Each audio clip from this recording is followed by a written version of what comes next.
para sa Panginoon. So, importante na i-recognize natin ang ginawa ng Diyos na kabutihan sa atin araw-araw. Naniniwala ba kayo na gumawa ng mabuti ang Diyos sa inyo ngayong araw? Bakit? Bakit nyo nasabi? Dahil gumising kami ng umaga. Yes, praise the Lord. Malaking biyaya at pagpapala na ikaw ay buhay ngayon, kapatid. Amen?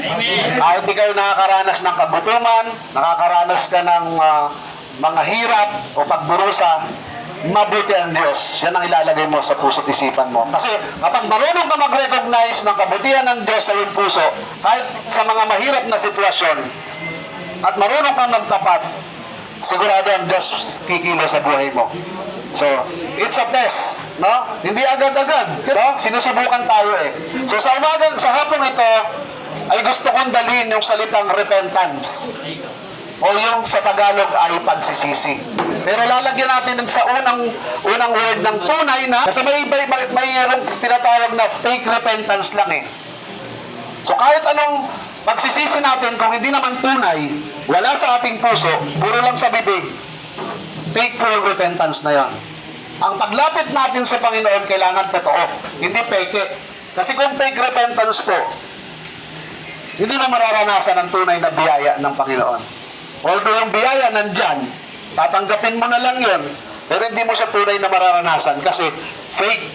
So pag sinabing pagsisisi, ako naranasan ko yun eh. Nagsisisi lang ako kapag nahuli. Nahuli ako ni Mrs. Nagsinungaling. Nagsisisi ako kasi nahuli. Pero nung hindi pa ako nahuli, hindi ako nagsisisi. Pag alam mo ikaw paparusahan doon ka pa nagsisisi. So yung salitang repentance sa Griego po, sa salitang Greek, sa lingwahe ng Griego, ang salitang repentance o pagsisisi is metanoia. Na ang ibig sabihin po nun is change of mind. Pagbabago ng isip at pagbabago ng direksyon.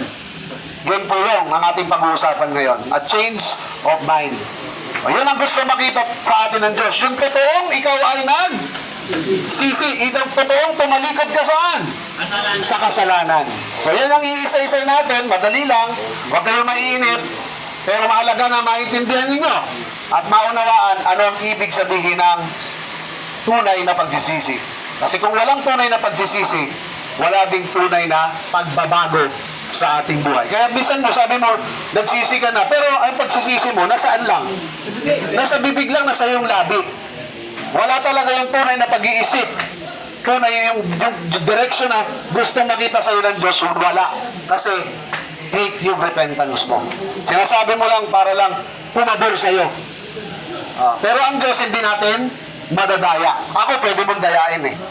Pero ang Diyos, hindi natin madadaya. Kasi ang Diyos, nakikita niya ang lahat ng bagay at nababasa niya ang nakalagay sa iyong puso't isipan. So sa hapong ito, bago tayo lumawi, yun ang ating pag-uusapan. Fake repentance o tunay na o pagsisisi. 2:38. 2:38.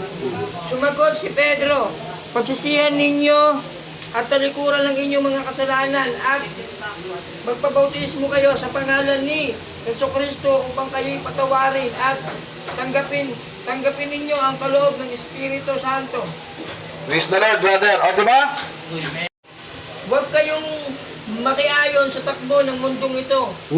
Sa halip, hayaan ninyong baguhin ng Diyos ang inyong pag-iisip upang maunawaan ninyo ang kanyang kalooban.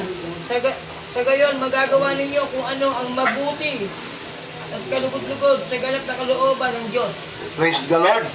Ano sabi? Malinaw? Si Brother Cyril ba nagsabi? Hindi ako nagsabi. Yung Biblia, yung salita ng Diyos. Hindi pa tayo pinapanganak. Hindi pa pinapanganak yung lolo mo, sinabi na yan. Hindi pa pinapanganak yung unang generation mo, panahon pa yan ni Kristo, sinabi na yan. So, ang pagsisisi daw, kung babaguhin mo ang iyong pag-iisip at